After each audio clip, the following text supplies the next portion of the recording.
ngày nayខ្ញុំចង់បង្ហាញពីម៉ាស៊ីន Hack Squat សម្រាប់ហាត់ផ្លូវមុខហើយនឹងវាមាន function មួយទៀតគឺពេលយើងទាញកៅអីនេះចេញមកគឺយើងអាចហាត់កពួនជើងបានជាដំបូងខ្ញុំនឹងបង្ហាញអំពីការហាត់ Hack Squat នៅលើម៉ាស៊ីននេះដំបូងយើងដាក់ជើងនៅផ្នែកខាងក្រោមនៃ platform ហើយកម្រាលជើងយើងដាក់ទំហំប៉ុនស្មាហើយចុងជើងបែរចេញបន្តិចតបមកយើងដាក់ស្មាពីក្រោមពូកនេះហើយដៃកាន់ផ្នែកខាងលើអូខេ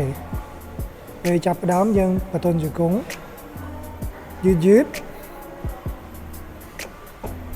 ហើយធាក់ឡើងមកវិញ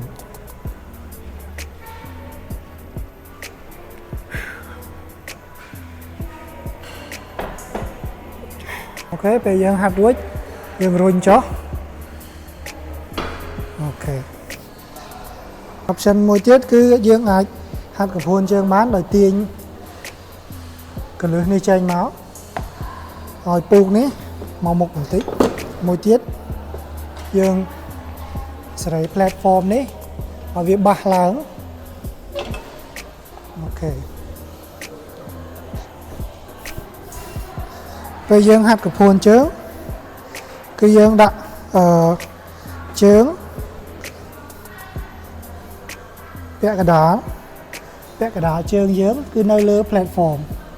កែងជើងនៅក្រោមអូខេចង្កេះយើងទប់ជាមួយពូកនេះហើយយើងឆ្អើតឡើង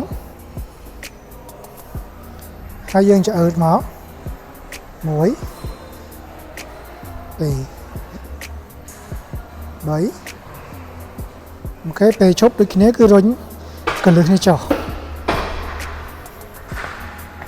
បើសិនជាបងប្អូនចង់ដឹងអំពីរបៀបប្រើប្រាស់ឧបករណ៍និង